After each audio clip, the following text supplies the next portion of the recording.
I'm going to give you a breakdown of the Week 3 NFL matchup between the Kansas City Chiefs and the Baltimore Ravens, and we're starting right now. What is going on? My name is Alpha Omega. Welcome to another video. If this is your first time here and you want to learn how to bet on sports like a pro and gain an edge over the sports books, start now by subscribing and clicking the bell so you don't miss anything. Week 2 of the 2019 season is now in the books, and while there are a great deal of valuable pieces of information that can help sports bettors and sports fans make more winning wagers in Week 3, it's important to remember not to overreact based on 1 or even 2 weeks worth of statistical data and performance. Just because one team had amazing offensive production in Weeks 1 and 2 does not mean that you should expect the same level of production to continue in Week 3. That's not to say that this is always the case, but don't expect the 49ers to put up 41 points every week, or the Saints to only score 9 points, with or without Drew Brees. Before you decide how to assign importance to the game data from Weeks 1 and 2 in order to accurately develop your handicap in Week 3, it's necessary to determine each team's strengths and weaknesses in relation to the strengths and weaknesses of the opponent they're facing. For example, in Week 1, the Texans scored 28 points against the Super Bowl contending Saints and would have most likely won the game outright if not for Texans head coach Bill O'Brien and defensive coordinator Romeo Crennel's foolish play calling. But in Week 2, that same Texans team only scored 13 points against the Jaguars, going up against a rookie 6th-round quarterback in Gardner Minshew, who is in his first NFL start. Assigning significance to team performance and correctly adjusting based on the opponent is a fundamental difference between a casual fan and a successful sports bettor. While the NFL is continually changing from week to week based on injuries, performance, and an assortment of other factors, there are consistent elements that carry over from year to year. The starting point for my handicap in Week 3 begins with my base team power rankings. My power rankings assign a rating based on each team's available roster, and then those ratings are adjusted based on performance and injuries. The Baltimore Ravens received quite a bit of criticism for what many in the sports media termed the gimmicky offensive scheme that has been utilized since Lamar Jackson took over from Joe Flacco. While the ability to change an entire offense from being the most pass-heavy one week to the most run-heavy the next week was impressive, many in the sports media failed to recognize that the Ravens were more than just a gimmick, and Lamar Jackson was quite a bit more effective as a quarterback. But more on the Ravens offense and how everyone was wrong about Lamar Jackson later in the video.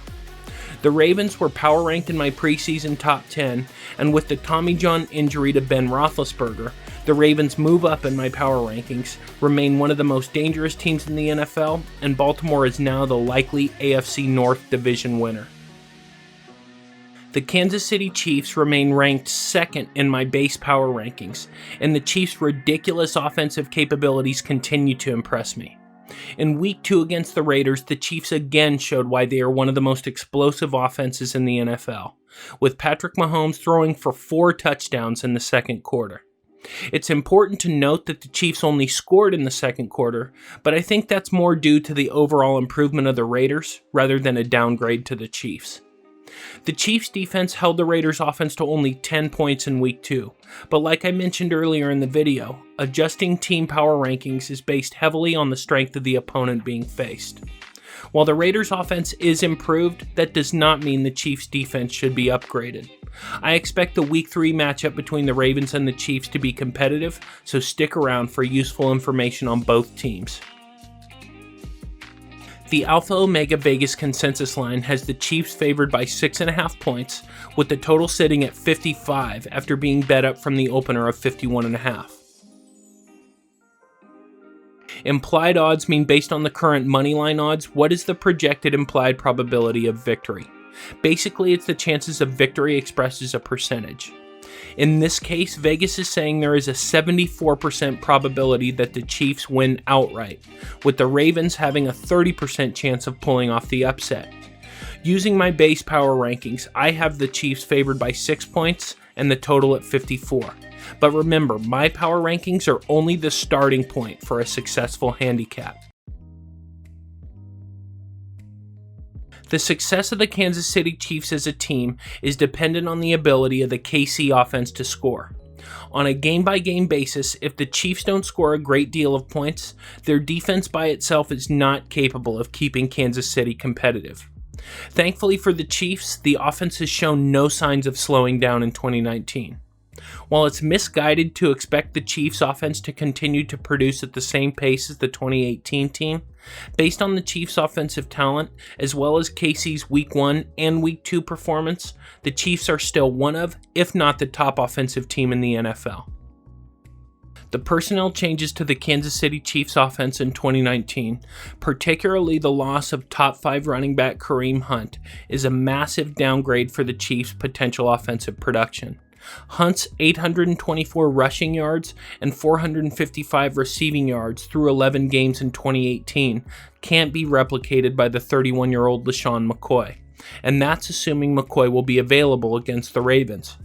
McCoy suffered a low ankle sprain late in the fourth quarter against the Raiders, and while the MRI showed no structural damage to the ankle, if McCoy does play in Week 3, the running back is likely to be slowed by the injury and may not be effective. Fellow Kansas City running back Damian Williams will also be a game-time decision after suffering a knee contusion in Week 2. Third-string running back Darwin Thompson may play a larger role for the Chiefs against the Ravens, but considering the Ravens possess one of the top run-stopping defenses in the NFL, Patrick Mahomes and the Chiefs will be passing even more than usual, which accounts for the high total discussed earlier. One of the primary reasons for the consistent success of Patrick Mahomes and the Chiefs offense is Tyreek Hill's game-breaking speed and explosive playability, creating one-on-one matchups for Sammy Watkins and Travis Kelce. And with Hill's Week 1 clavicle injury, this creates another substantial offensive downgrade. Mahomes frequently targets Hill on deep throws and trusts Hill to bail him out when pressured, so it will be interesting to see how the 2018 MVP handles playing without his most reliable receiver for the first time in his career. Given Mahomes' performance against the Raiders, going 30 of 44 for 443 yards and 4 touchdowns, the tendency is to overreact. But remember, the Raiders secondary was missing safety Jonathan Abrams, who was out for the year with a torn rotator cuff, and cornerback Garyon Conley, who was cleared to play after what at first appeared to be a nasty injury, did not look 100% and did not play well against the Chiefs. The Ravens secondary has its own injury concerns, which will be discussed momentarily. When deciding how effective the Ravens defense will be against the offensive juggernaut that is the Kansas City Chiefs, remember that the Ravens played the Miami Dolphins in Week 1, who are potentially the worst team in the modern era, and the Arizona Cardinals in Week 2, with a rookie quarterback and a college coach who is attempting to bring a college offense to the NFL. That's not to say that the Ravens' defense isn't exceptional, as Baltimore's defense ranked number 1 in opponent yards per play in 2018, and if anything, the 2019 Ravens defense has improved with the offseason acquisition of Earl Thomas. Week 3 will test both the Ravens defense and the Chiefs offense. However, given the high total, Vegas is expecting a high-scoring game. The ability of the Ravens defense to limit the Chiefs' passing game will be based on the Ravens' defensive adjustments to the injuries in the Ravens secondary, as number 1 cornerback Jimmy Smith suffered a grade 2 MCL sprain in Week 1 and will not be active against the Chiefs. The injury to Smith is a huge loss for a Ravens secondary that will be tested early and often by Mahomes. Number 2 cornerback Marlon Humphrey is also dealing with a back injury that didn't keep the defensive back from playing nearly every snap in Week 2 against the Cardinals. While Humphrey is likely to play, the lack of depth for the Ravens secondary will be an issue against the Chiefs. The Ravens defensive line will attempt to compensate for the injuries to the secondary. The Ravens' run-stopping defense ranks as one of the best in the NFL, and the goal for Ravens defensive coordinator Don Martindale will be to take away the Chiefs' running game and make Andy Reid's offense one-dimensional and over-reliant on throwing the football. Even an offense as devastating as the Chiefs can be beaten if the Ravens can make Kansas City one-dimensional offensively and pressure is applied to the quarterback. Taking into account the Chiefs' injuries at running back that I mentioned earlier in the video, the question to ask yourself when deciding how to bet on this game is which matters more, the injuries to the Chiefs' running backs or the injuries to the Ravens' secondary. Before I continue with the betting guide, if you are enjoying the video and if you feel like you're getting good information that can help you gain an edge over the sportsbooks and make smarter sports wagers, make sure and subscribe and hit the notification bell so you can stay updated with the latest sports betting content from me, professional sports handicapper Alpha Omega. Also, make sure and click the link in the description of the video, check out my website, and sign up for a sports betting package. I literally break down sports information and make my living based on that information every day. I take all of the sports data I can find, I factor all of that data into mathematical betting models to make my picks, and I send you the same picks that I bet on myself. I have packages for every level of sports bettor, from a beginner who is just coming into the sports betting world to the expert bettor who just needs that extra edge to take them to the next level. Make the smart decision and sign up with a professional today. The Ravens' offense can alternatively be run-heavy or pass-heavy depending on the defensive opponent that Baltimore is facing. And the issue for Kansas City is they don't have the talent on the defensive roster to stop the Ravens through the air or on the ground. And that's before adding in Lamar Jackson's ability to run the football. In Week 1 against the Chiefs defense, Jaguars running back Leonard Fournette averaged over 5 yards per carry, and in Week 2, Raiders rookie Josh Jacobs averaged over 8 yards per attempt. The Ravens are far more dynamic than the Jaguars or the Raiders, and I don't expect the porous Chiefs defense to be able to stop the Ravens the same way Kansas City stopped the Raiders in Week 2. The key for the Chiefs defense will be disrupting Ravens quarterback Lamar Jackson and forcing Jackson into making hurried throws. The Chiefs don't have enough talent defensively to upset Jackson, and as I'm about to discuss, Lamar Jackson is a much better quarterback than most in the sports media give him credit for.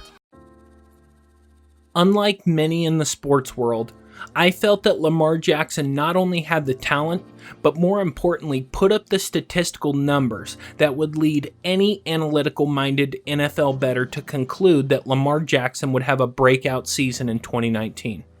There have only been 11 quarterbacks in NFL history to attempt at least 150 passes when they were 21 years old or younger. Out of those 11, Lamar Jackson ranked first in passer rating, second in adjusted yards per attempt, and second in completion rate. To put Jackson's impressive rookie stats into context, in 2018, Jackson was asked to learn a Joe Flacco-ran offense, and when Flacco was injured, was asked to forget the majority of what he had learned up until that point in terms of offensive scheme, and with no first-team reps, no ability to study film after games to learn the reads for the Lamar Jackson version of the Baltimore offense, Lamar Jackson produced one of the best passing seasons a first-round rookie has delivered in the modern era. And let's not forget that Lamar Jackson is an incredibly fast runner who is disciplined enough to avoid contact. Wide receiver Marquise Brown has put the entire NFL on notice through the first 2 weeks, and with the Chiefs secondary not having the speed to match up with the Ravens rookie, Brown may have another big day. An interesting fact to consider is that the Chiefs' defense has had to face Tyreek Hill, one of the NFL's fastest and most explosive wide receivers in practice, every week leading up to the season. That experience may end up helping a Kansas City secondary that is otherwise ill-equipped to handle a wide receiver like Marquise Brown. It should be noted that Brown is not fully recovered from the Lisfranc foot injury that ended his college career, and is also dealing with a hip issue that has kept the wide receiver a limited participant in practice. Running back Mark Ingram is another Ravens weapon that could make a big impact against a Chiefs defensive line that ranks toward the bottom of the league. The margin of victory in this game will be determined by Patrick Mahomes' ability to continue to score points through the air, especially considering the Chiefs' running backs are dealing with lingering injuries and may not be a big factor in the game. The Ravens defense putting consistent pressure on Mahomes, especially on third downs and in key situations, and the Chiefs defense forcing Lamar Jackson and the dynamic Ravens offense out of their comfort zone and challenging Baltimore's offense to score points consistently on the road against one of the NFL's top teams. Whichever team accomplishes these goals will win the game and cover the spread. Okay guys, that's the video. Let me know what you think. If you feel like you picked up some new information that will help you make smarter bets in week 3 of the NFL, or if you gained some insight into the different factors to think about when handicapping a football game, let me know in the comments. And if you want to gain an edge over the bookies and get the picks that I bet on each week, make sure to head over to my website and sign up for one of my sports packages. Whether you're an everyday bettor who needs a consistent way to increase and grow your bankroll, or whether you don't even understand what a bankroll is and sports betting just became legal in your state, I have a package that will work for you. So click the link in the description and sign up for a package now. And if you want to stay updated with all the latest sports betting guides across all major sports, start now by hitting the round subscribe icon so you don't miss anything.